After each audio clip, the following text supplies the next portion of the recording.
Hello à tous et bienvenue dans Mouvementé, le podcast sur les vertus du mouvement. Je m'appelle Honorine, je suis actrice, maman et plutôt active. Dans ce podcast, je vais à la rencontre de personnalités de l'entrepreneuriat, du sport, des arts, pour mettre en lumière le rapport que chacun entretient avec l'activité physique et m'inspirer de leurs récits. Mon but, intégrer plus de mouvement dans nos vies mouvementées. Car comme je l'ai expérimenté moi-même, la bonne humeur, ça commence par le mouvement. Je vous souhaite une bonne écoute.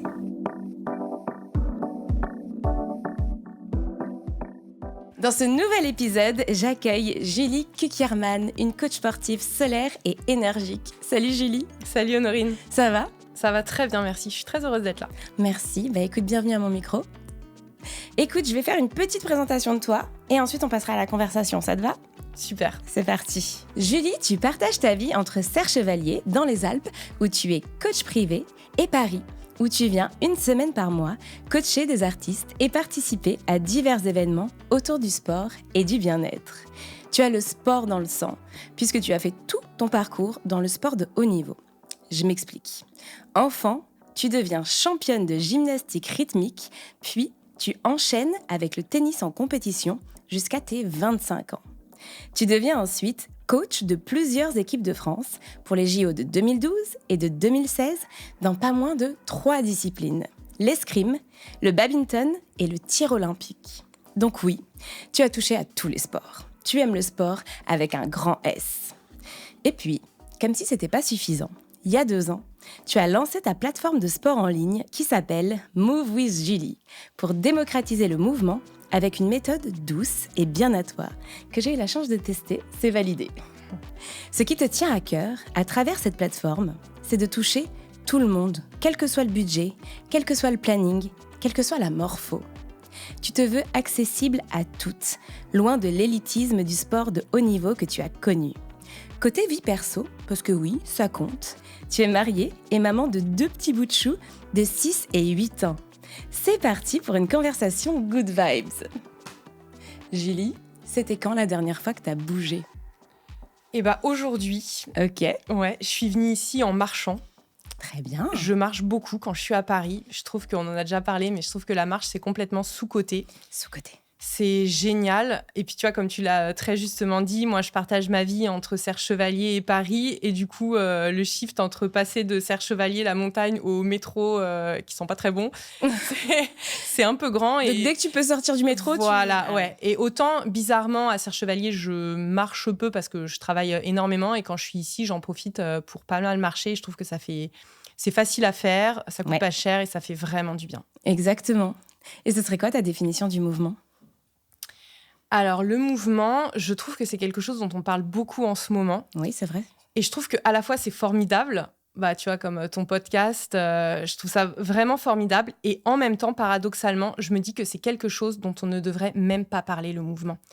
Parce que ça devrait être complètement naturel. Et pour le coup, ça devrait être un non-sujet. Mais en fait, on a une société qui est devenue tellement sédentaire et les gens ne bougent tellement plus par eux-mêmes qu'on est presque obligé d'en parler et d'inciter les gens à bouger, tu vois. Donc, je trouve ça formidable qu'on en parle. Mais voilà, pour moi, le mouvement, c'est le fait de sortir un peu de la sédentarité et de rajouter de l'activité physique, quelle qu'elle soit, dans sa journée. Exactement. Tu fais du sport depuis toujours. T'étais quel genre d'enfant ? Sportive ou pas ? Très sportive.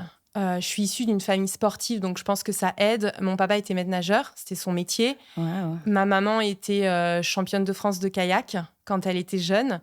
Donc voilà, j'ai toujours été, je me rappelle même quand j'avais 2-3 ans, mes parents jouaient au tennis en niveau complètement amateur pour le coup. Et nous, avec ma sœur, on était au bord du terrain à jouer avec nos poussettes, tu vois. Mais donc on a toujours été très, très sportive. Mais pour autant, tu vois, comme tu me demandes quel type d'enfant j'étais pas une enfant hyperactive. Tu vois, quand on entend ma présentation, on peut se dire, elle faisait plein de sports, elle était hyperactive. Pas du tout, et je le suis pas non plus aujourd'hui. Je pense que je suis assez posée. Par contre, j'ai tout de suite fait du sport, j'allais dire, pour le faire bien, tu vois. Tout de suite dans la compétition, dans la performance. Il y avait vraiment cette culture chez moi, quand on fait du sport, on va un peu au bout des choses. Ah oui, d'accord. Ouais. Et ça consiste en quoi d'être championne de kayak ? Enfin, comment tu t'entraînes ? Comment ça demande beaucoup de logistique, non ? Oui, j'allais dire. T'as des souvenirs, toi, non ? Non, c'était ma maman, donc j'étais pas encore née. Hein. Ah, c'était avant ma naissance. Ouais, j'allais dire, faudrait demander à Tony Estanguet, c'est ça. Ouais, c'est ça. Carrément. Faut que tu le reçoives. Ouais, mais tu vois, au JO, c'était une fausse rivière, tu vois? Non? Oui, une c'est fausse vrai. rivière, Oui, ils font des bassins artificiels maintenant pour s'entraîner. Mais c'est vrai que oui, c'est une discipline qui est très sympa, ouais, un peu originale. C'est trop cool. Et toi, tu as été championne de gymnastique rythmique au massue à 10 ans. Oui, j'étais championne de France de gymnastique rythmique. Donc, la gym rythmique, ça s'appelait GRS à l'époque. Ouais.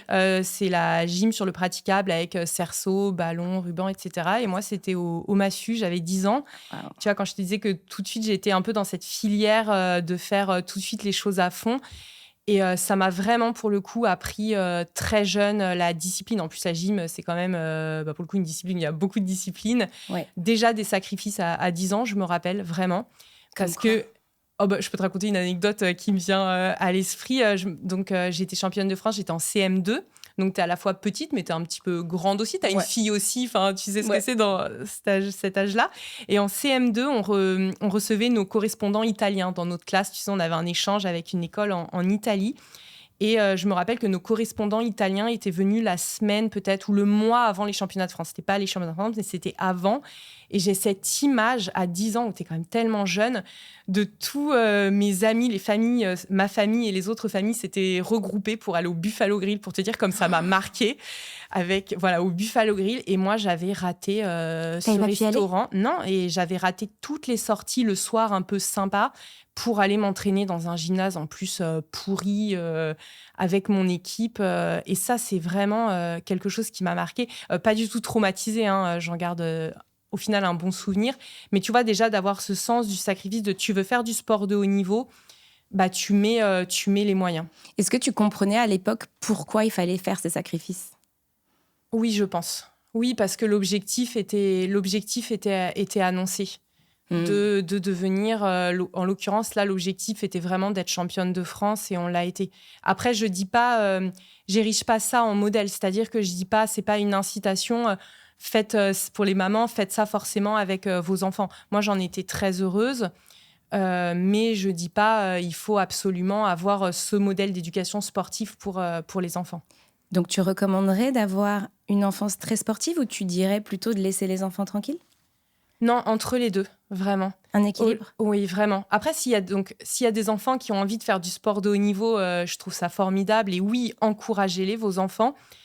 Mais quoi qu'il arrive, faites, si je peux me permettre de donner un conseil, bien sûr, hein, faites en sorte que vos enfants fassent du sport. C'est trop précieux. Moi, aujourd'hui, en tant que coach, comme tu l'as dit dans ma présentation, j'accompagne des femmes vraiment de tous les âges, de tous les niveaux.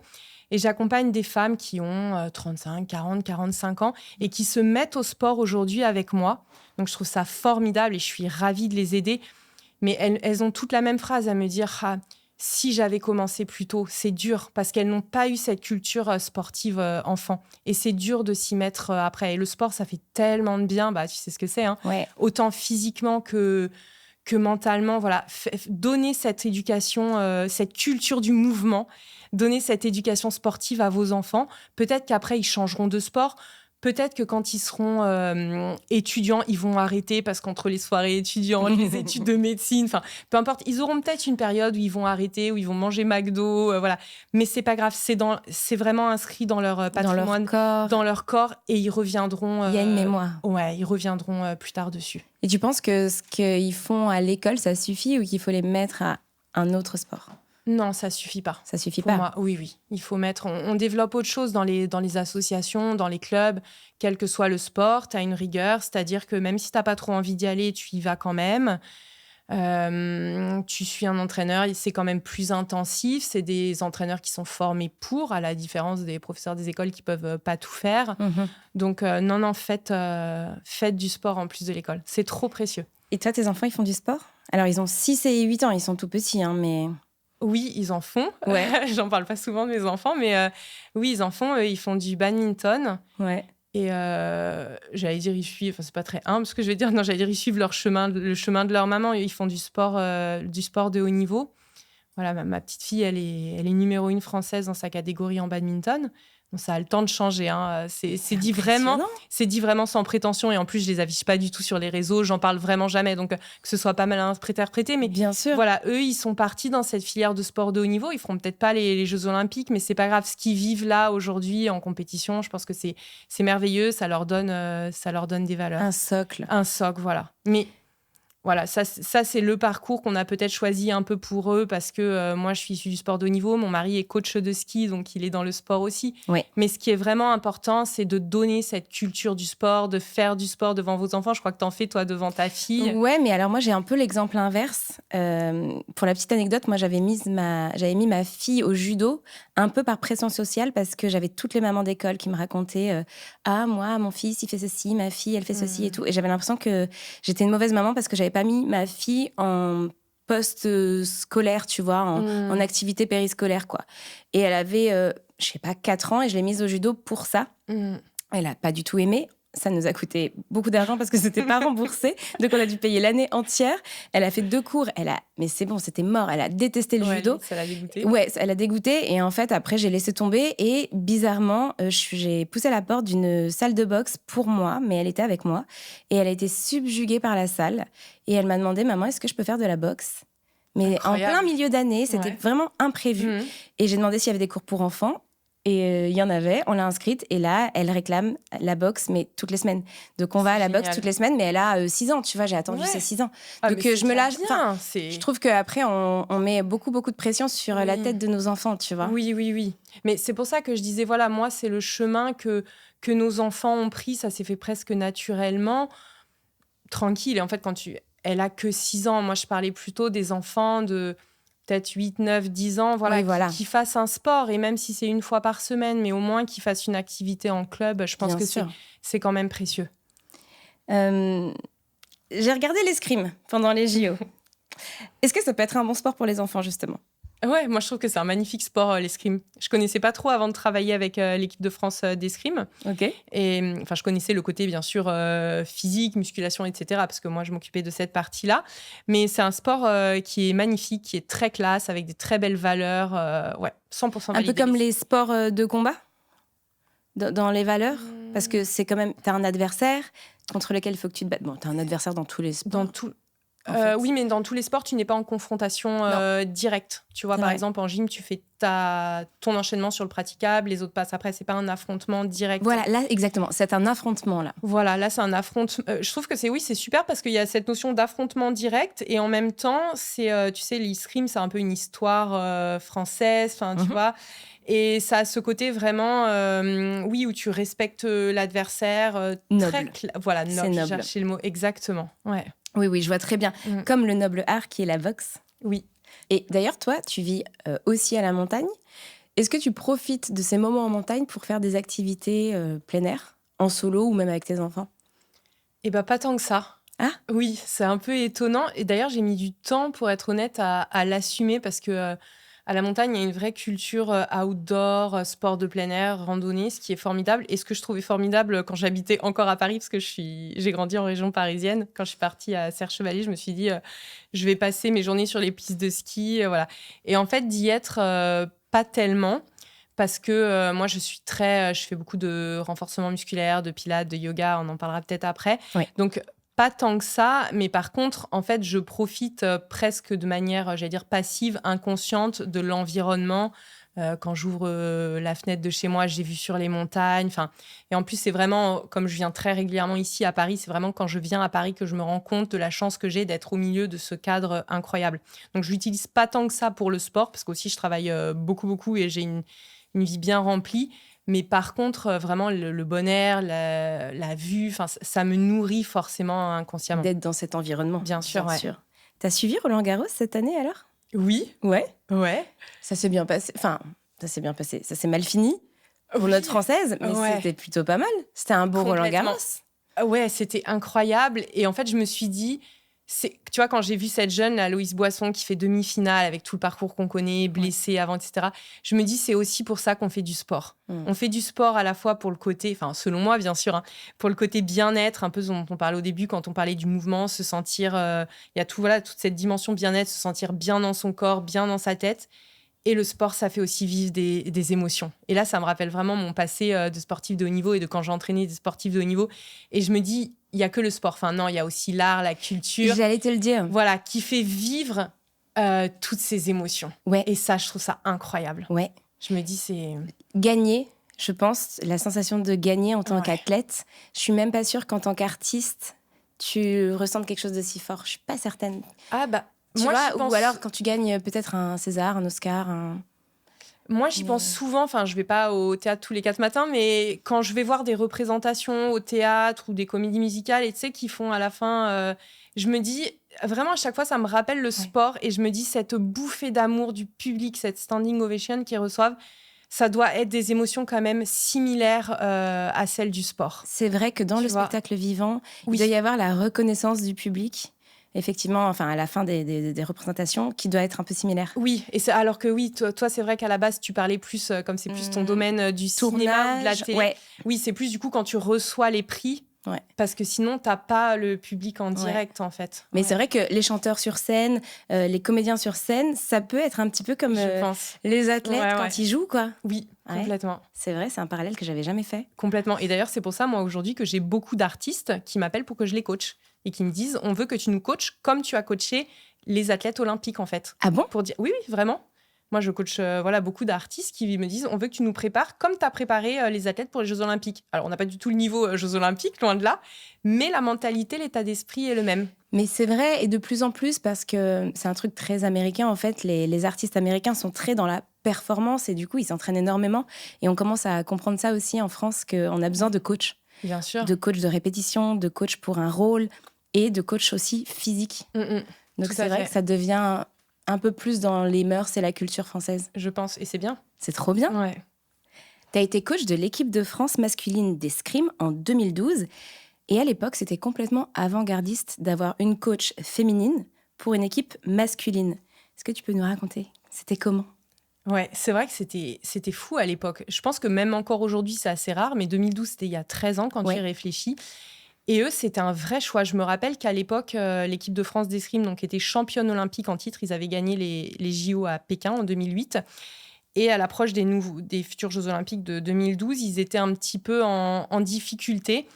Et les coachs principaux, les maîtres d'armes, ont voulu tester quelque chose de nouveau. Et ils se sont dit, on va innover, on va embaucher une femme pour entraîner les hommes. Peut-être que ça va apporter quelque chose de nouveau. C'était très impressionnant pour moi. En plus, j'étais vraiment jeune à l'époque. Mais ce qui est important, c'est que même s'ils m'ont appelée, bien sûr, parce que j'étais compétente, mais aussi parce que j'étais une femme, on ne m'a jamais fait ressentir que j'étais une femme. Tu vois ? Et ça, je trouve ça fou. On m'a vraiment fait ressentir que l'on m'appelait parce que j'avais des compétences. Je pense que je connaissais mon domaine. Et on ne m'a pas fait sentir... Il n'y a pas eu de sexisme. C'était vraiment très agréable. Et ça a été une expérience incroyable. Ils ont gagné, non ? En plus, je ne sais plus ce que tu m'avais dit. Et ils n'ont pas gagné. Ils n'ont pas gagné en 2012. Non, ils n'ont pas gagné en 2012. Ils ont été éliminés assez prématurément. D'accord. Donc voilà, c'est aussi ça, le sport de haut niveau. Tu t'entraînes 4 ans pour parfois perdre au premier tour. Mais l'aventure humaine a été extraordinaire. Oui, j'imagine. Mais tu sais que c'est un autre parallèle avec les artistes. C'est que pareil, tu peux t'entraîner et travailler un rôle ou un casting, par exemple, pendant longtemps, et puis ne pas l'avoir. Enfin, les déceptions doivent être aussi très intenses.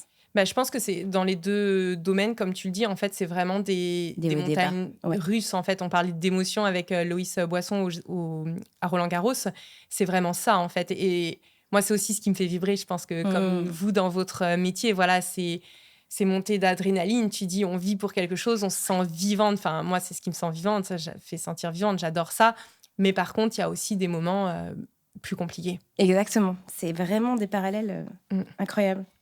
Tu as le souvenir d'avoir été marqué par certains athlètes que tu as coachés, je sais pas, qui se sont démarqués par peut-être leur sagesse, leur ténacité Oui, plus par leur ténacité que leur sagesse. En 2012, en parallèle de l'équipe de France d'escrime, j'ai entraîné aussi Hong-Yan Pi, qui était une joueuse de badminton qui venait de Chine et qui avait été naturalisée française. Donc, elle parlait français. Elle a été numéro 2 mondiale. Ça a été la plus connue en badminton en France. Elle a été numéro 2 mondiale. Donc, vraiment une grande athlète. Et elle, c'était incroyable parce que donc elle venait de Chine. Je sais pas à quel âge elle est arrivée en France. J'ai peur de dire une erreur, mais peut-être vers une vingtaine d'années. Ah oui, donc Donc même elle a enfant, vraiment vécu en Chine. Oui. Et elle se donnait en salle de musculation comme je n'ai jamais vu quelqu'un, enfin aucun Français se donner. Ah bon? Ah oui, j'ai cru qu'elle allait mourir sur le vélo, tu sais, sur le home trainer. Et en fait, elle me racontait, c'était passionnant et tellement drôle, comment elle s'entraînait en Chine quand elle était petite. Je peux te dire que là-bas, on n'est pas éducation positive, bienveillance et tout le tralala. Pas du tout. Ils s'entraînaient, pour te dire, parce que ça, on est resté en contact avec Ongan, on en a reparlé récemment, à 7 ans. Donc 7 ans, hein, l'âge CE1 en France. L'âge de Ta fille, elle s'entraînait entre 6 et 7 heures par jour. Donc bon, l'école, je pense qu'ils y allaient 2 heures par jour, c'était pas la priorité. Et surtout, ils devaient faire, avant de commencer l'entraînement, pour pouvoir vraiment prendre la raquette de badminton, ils devaient faire des doubles sauts à la corde. Je crois que toi, tu fais de la corde à sauter. Oui, tu arrives les doubles sauts. Ouais, les double under. Ouais. Les double under. Double saut, ouais. Ouais, c'est ça. C'est le plus dur. C'est hyper dur. C'est très énergivore, c'est très difficile à faire et c'est très difficile d'en reproduire plusieurs d'affilée. À la suite. Donc voilà, tu sais de quoi on parle. Oui. Et ben, elle, son record, c'était 1100 à la suite. Non, je te crois pas. Véridique. Ben, je l'ai vu en faire. Donc, je l'ai entraînée, j'étais sa coach. Mais c'est pas possible. Inhumain. Mais quand t'entends ça de tes oreilles de française, avec quand même un peu un respect du corps, etc. Mais on parlait de la Chine et Ongan a aujourd'hui 45 ans. Donc, elle s'entraînait, elle avait 5 ans. Donc, c'était il y a 40 ans en Chine. Hein. Ouais. Les droits de l'enfant, on n'y est pas du tout. Ça va pas du tout. Mais voilà. Et donc, elle m'a marquée parce qu'elle s'entraînait. Bon, elle a été numéro 2 mondiale. Hein. Et elle me racontait les entraînements en Chine. Et c'était vraiment passionnant, presque sociologiquement, d'écouter la différence entre la Chine et la France. Mais ce qui me vient en tête, c'est est-ce qu'elle était heureuse ? Peut-être. Peut-être, je suis pas sûre. Je pense qu'aujourd'hui, elle l'est. Ce qui est sûr, c'est qu'aujourd'hui, son corps est bousillé. Ah ouais. Ça, c'est clair. Elle a plus de genoux, elle a plus d'épaules, elle a la limite de la prothèse. Ça, c'est sûr que son corps l'a bousillé. Voilà, c'est des choix. Elle a été numéro 2 mondiale, mais à quel prix ? Petite question d'ailleurs, on gagne sa vie avec le badminton en tant qu'athlète professionnel ? Oui, maintenant, les meilleurs, oui. Ah ouais ? Oui. Après, il y a du monde. C'est un sport qui est très développé en Asie, mais je pense que dans la plupart des sports, bien sûr, tous les sports ne sont pas comme le foot, hein, mais dans la plupart des sports, si tu es vraiment, vraiment au top niveau, après, il faut y arriver, c'est compliqué. Hein, tu gagnes ta vie. Puis maintenant, avec les réseaux sociaux, il y a beaucoup les sponsors. En fait, c'est pas tant les gains en tournoi, en compétition, mais c'est plus tout ce qui est les sponsors. Ouais, voilà. C'est les marques qui vont te suivre, en fait. Exactement. Mais il faut vraiment être au top niveau. De tous les athlètes que tu as rencontrés et connus, et que tu es aussi d'ailleurs, donc, quel est le point commun entre toutes ces personnes un peu hors du commun et extraordinaires ? Bien, tu vois, c'est une question qu'on me pose souvent et auquel je réfléchis beaucoup. À la base, j'aurais dit un point commun au niveau plus mental, personnalité. Tu vois, genre la persévérance ou... Plus peut-être le petit coup de folie. Ce sont souvent des gens qui sont très... Alors, il ne faut pas le prendre mal, j'allais dire égocentrique. Enfin, pour être sportif de haut niveau, il faut penser à toi quand même, tu vois. D'accord. Ouais, très, très tourné sur toi, mais de manière positive. Comme un artiste un peu comme parfois, un artiste, ouais. je pense. Donc, c'est vraiment des gens qui ont quelque chose au plan cérébral de différent. Un feu en eux peut-être aussi, tu vois. Peut-être, oui, voilà. Quelque chose, tu t'en moques du regard des autres. T'es pas câblé comme nous, je dirais. Tu vois, moi, j'ai été sportive de niveau, mais j'ai pas été championne olympique, donc je pense pas avoir j'ai pas ce petit truc comme vraiment les champions. Donc, à la base, j'aurais dit, ce petit côté cérébral, un peu différent. Mais il y a aussi quand même quelque chose de physique, tu vois, chez certains athlètes. Tu vois, je regardais, par exemple, récemment Danse avec les stars. Ouais. Et tu vois, moi, forcément, je regarde des formations professionnelles, je regarde ça avec mon œil de coach, comme toi, tu dois regarder ça avec ton œil de comédienne. C'est naturel. Et tu vois, je voyais, par exemple, Florent Manodou. Ouais. Et tu vois, je me disais, mais quel physique hors norme. Je parle pas de beauté ou quoi que ce soit, mais... Ouais. Florent, si tu nous écoutes. Non, mais je crois qu'il fait 1m99. Enfin, tu dis, c'est quand même des physiques hors normes. Oui. Sa sœur, Laure, plus d'1m80. Enfin, voilà, les Manodou, ils sont pas nés comme nous. Alors, bien sûr qu'ils ont travaillé, mais des heures et des heures, c'est indéniable. Mais au point de vue génétique, ces sportifs de haut niveau, ils ont quand même quelque chose qu'on n'a pas. Mais oui, De toute façon, je me dis, si tu n'as pas les capacités physiques, tu n'y vas pas dans tu vois, dans cette voie-là. Tout à fait. Moi, je prends le parallèle débile, hein, mais je n'aurais jamais réussi à être actrice si ce n'était pas facile pour moi de mémoriser un texte. Exactement. Et je voyais des camarades de classe en cours de théâtre qui avaient beaucoup de mal à mémoriser un texte et je me demandais vraiment, mais ça doit être une souffrance pour eux. Tu peux pas, en fait. Tu vois ce que je veux dire? Ah oui, non, mais oui, le parallèle est très juste. Ouais. On va faire un petit jeu. J'adore. Ouais. Je vais te donner des situations du quotidien que vraiment, alors pour le coup, on vit tous. Et toi, tu as pour mission de nous imaginer des petits mouvements qu'on pourrait associer pour qu'on puisse intégrer plus de mouvements dans notre vie. Ok ? Super. L'idée, c'est pas de nous faire un cours de sport en public. Hein. On fait des choses discrètes. Hein. Je ne comptais pas. Parfait. Okay. Parfait, c'est parti. Julie, imagine que tu es coincée dans les embouteillages. Qu'est-ce qu'on fait ? On contracte son périnée. Je le fais. Réellement, ça c'est quelque chose que je fais. C'est vrai ? Ah oui, tout le temps. Alors, je suis pas souvent dans les embouteillages de Serre Chevalier parce qu'il y en a pas, j'ai cette chance. Mais au feu rouge, c'est devenu un réflexe. On remonte le nombril, on contracte. Okay. Mais même là, ça, en fait, assise là, on ah peut mais oui, faire. moi dès que j'entends, les gens vont vraiment se dire elle est complètement timbrée celle-là. J'entends le mot périnée. Bon, c'est pas un mot que t'entends tous les jours dans ta vie, mais tu vois là on parle de périnée. Je contracte. J'ai gagné 20 cm. Et voilà. Donc oui, les embouteillages, hop, on contracte le périnée. Les hommes aussi ou pas ? Question con. Oui, mais je pense moins important. Il faudrait demander, j'allais dire, à mon amie Séverine, qui a la super plateforme Oh My Péri, qui est spécialisée dans le périnée. Ok. Donc, je crois que les hommes ont un périnée aussi. Ils accouchent un peu moins que nous. Donc, un peu moins souvent. Un peu moins souvent, donc moins important pour eux. D'accord, ok. Bon, t'attends ton café à la machine. Tu vois, t'es en entreprise. Qu'est-ce que tu fais ? Je m'étire. Ah, réellement. Bien. Ouais, vraiment. 2 étirements que moi je ferais ou je fais si je suis à la machine à café. Étirer les épaules, tu vois, tu grandis les bras vers le plafond et tu relâches vers l'arrière, tu vois, pour un peu réouvrir le corps, parce que comme je disais au tout début de ce podcast, on a des modes de vie de plus en plus sédentaires, on est beaucoup assis, donc hop, on réouvre, ou alors voilà, pour bien, tu vois, avec les épaules, on réouvre, ou alors on se penche vers l'avant. Tu sais, jambes tendues, tu essayes de toucher les mains au sol. Si t'es pas assez souple, tu touches pas, c'est pas grave. Mais tu vois, ça étire bien. Donc moi, machine à café, on fait ça. Trop bonne idée. Tu fais la queue au supermarché. Qu'est-ce que tu fais ?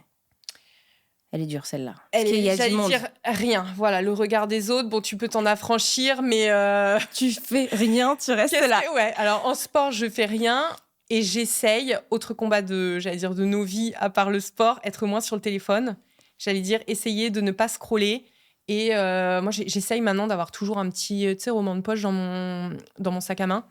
Donc, plutôt que scroller bêtement sur Instagram, je sors mon bouquin ou alors je fais ma liste de courses papier. Enfin, voilà, de pas être sur le téléphone. C'est pas du sport, mais en termes de bien-être, on est pas mal aussi. Ouais, et puis c'est presque du mouvement. Hein. Enfin, du mouvement, dans le sens mouvement de l'esprit, de ne pas se faire hypnotiser par l'écran. Tu vois ? Complètement.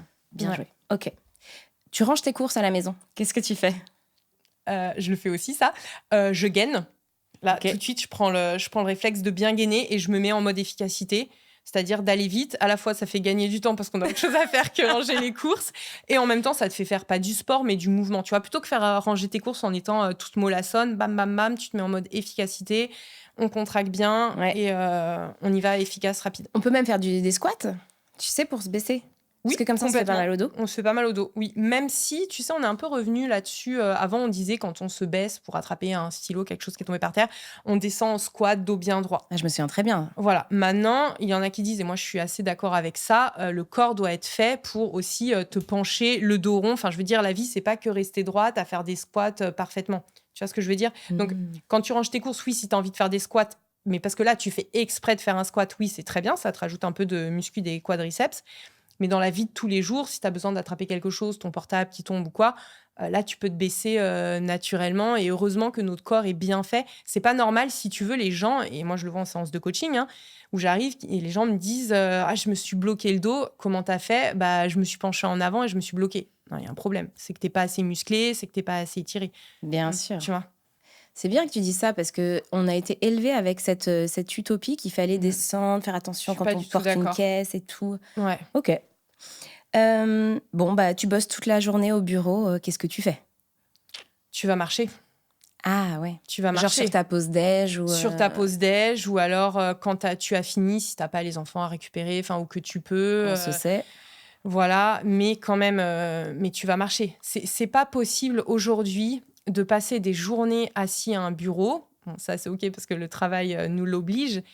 Et de rentrer chez soi et de pas avoir mis un minimum de mouvement dans la journée.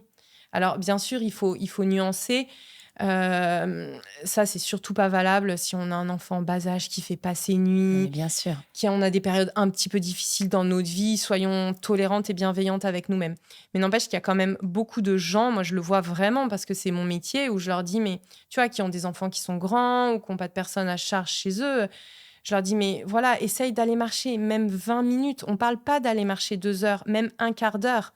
Moi, tout ce que je dis à chaque fois, c'est que toute séance, que ce soit de la marche ou une séance de sport, de 15 minutes, c'est toujours mieux que 0 minutes.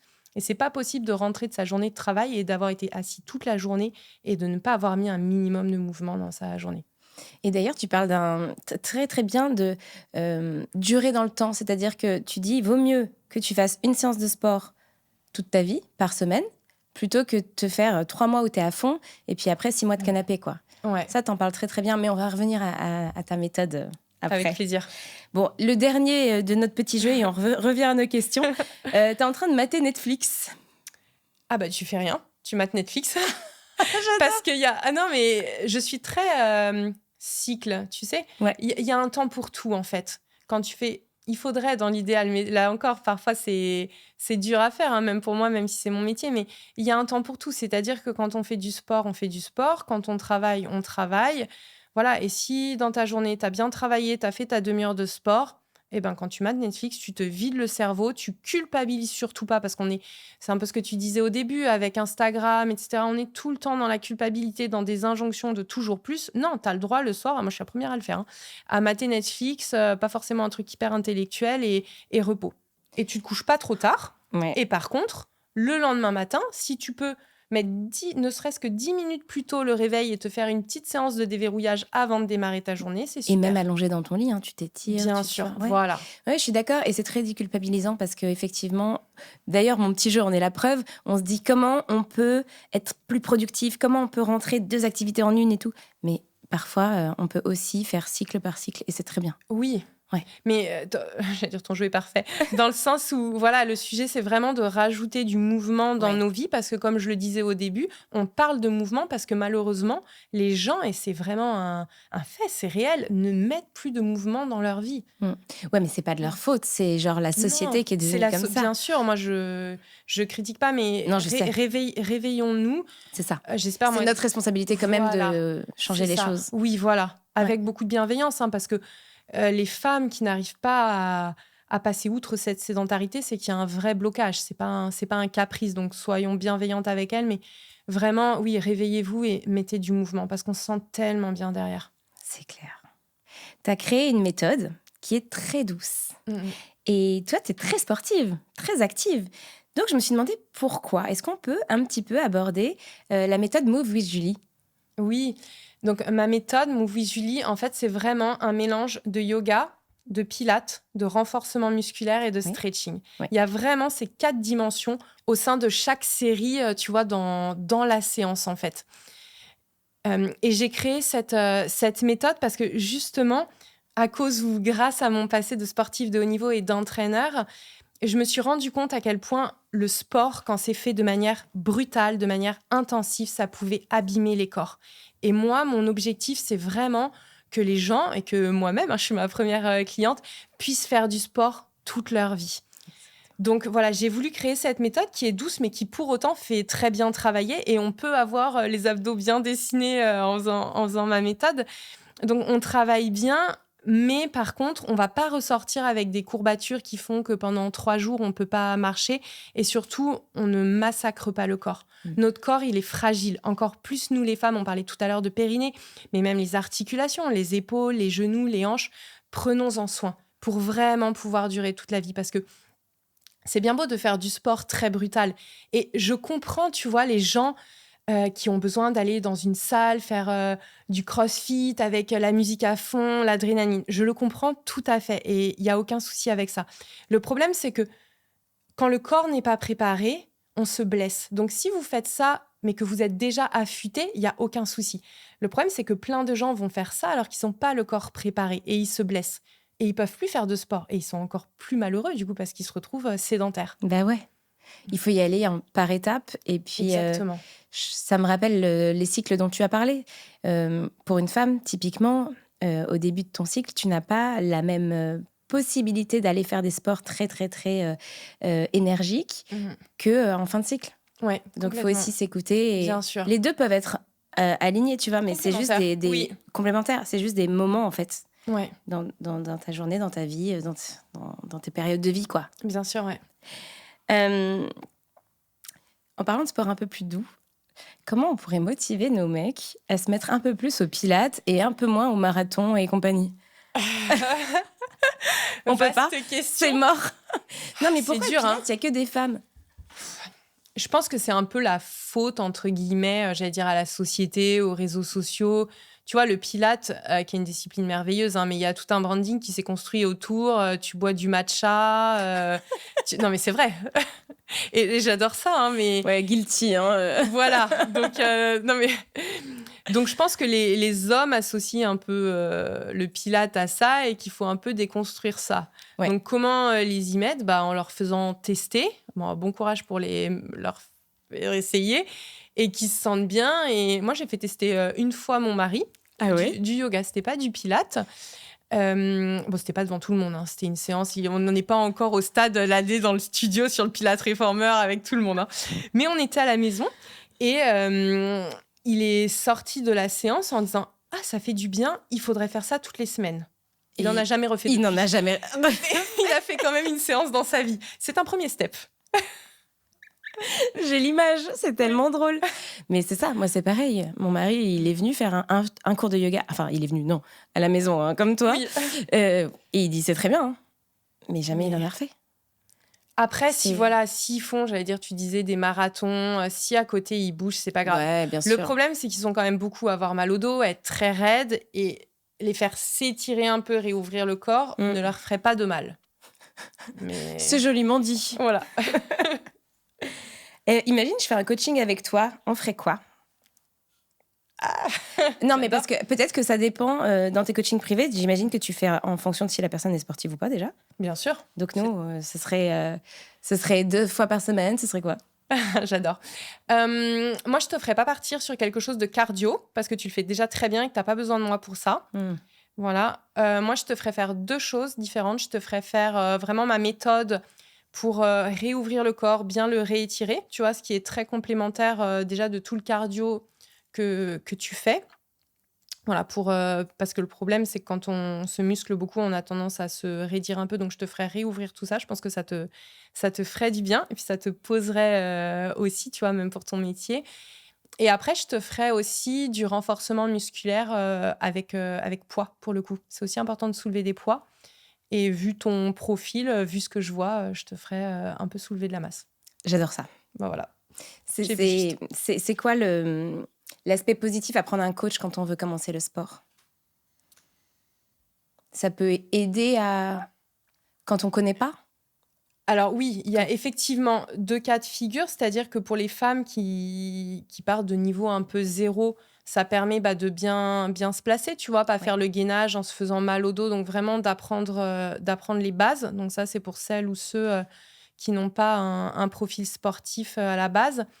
Et ensuite, le deuxième aspect pour tout le monde, quel que soit le niveau, ça va être de garder cette discipline parce que quand on a rendez-vous avec son coach, on lui met pas un lapin tous les 3 jours. Ouais. Donc, de garder vraiment cette régularité et puis aussi de progresser, en fait, tu vois, d'être vraiment dans une logique d'évolution, de progresser, d'aller vers des choses différentes et puis de faire des choses qu'on ferait pas soi-même parce que mine de rien, depuis le Covid, tu vois, les gens s'improvisent un peu tous, enfin pas tous, mais coachs de sport. Et en fait, il y a vraiment une différence entre faire du sport pour toi parce que c'est ton hobby et l'enseigner. C'est vraiment 2 choses complètement différentes. Donc, quand tu fais appel à un coach, tu vas vraiment avoir quelqu'un qui va être là pour toi et qui va faire quelque chose qui te correspond.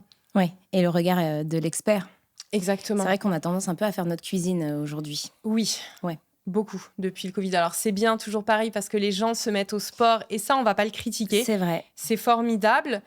Mais voilà, ne pas s'improviser coach non plus. Et aujourd'hui, il y a plein de plateformes, il y a plein de salles, il y en a pour tous les prix. Donc, Ce serait quoi ton secret ultime quand t'as pas la motivation ? c'est de me remémoriser la sensation de bien-être incroyable que j'ai après la séance. Ah, c'est trop une bonne idée, ça. Voilà. Ouais. On a tous fait des séances, quel que soit le sport qu'on fait, la boxe dont tu parlais au début, Mouv'Julie, peu importe. Quand tu sors d'une séance, tu as cette sensation qui est unique de bien-être, que tu n'as à aucun autre moment. Oui. Et cette sensation, il faut vraiment l'intérioriser. Et donc, quand tu as une flemme monstrueuse qui arrive à tout le monde d'aller faire ta séance, tu repenses à cette sensation et tu te dis « Ok, ça vaut trop le coup. Ah, c'est génial. Je vais faire ça. » Tant mieux. Julie, j'ai une dernière question. Tu te vois être quel genre de sportive dans 10, 20 ans ? Je me vois toujours sportive déjà. C'est une bonne base. Et être capable de tout faire, tu vois. On n'a pas parlé du footing, mais je me vois être capable d'aller... J'espère, bien sûr, d'aller encore courir. Pas des footings très longs. Moi, très honnêtement, quand je cours jamais plus de 20 minutes, 30 minutes, des fois, quand je suis bien linée. Ok. Mais par contre, j'essaie de courir régulièrement. Donc voilà, je me vois être capable de encore courir, être encore souple, être encore musclée. Voilà, une sportive comme maintenant, peut-être avec des performances un petit peu en deçà. Mais toujours sportive dans 20 ans, et même plus, j'espère. Ouais, mais j'aurais pu dire 50 ans, effectivement. Bien sûr, ouais. On sommes jeunes. Ouais, on sera des mamies actives. Exactement. C'était le mot de la fin. Merci beaucoup, Julie, d'avoir été là. C'était un plaisir de te recevoir. Merci, Honorine. C'était un vrai plaisir aussi. À très bientôt. À bientôt. Ciao. Voilà, c'est la fin de cet épisode. J'espère que vous avez apprécié cette conversation et que ça vous donnera envie de mettre plus de mouvement dans votre vie. N'hésitez pas à vous abonner et à laisser un avis sur le podcast, ça nous aide beaucoup. Et je vous donne rendez-vous la semaine prochaine pour un nouvel épisode. Et en attendant, je vous souhaite une semaine mouvementée.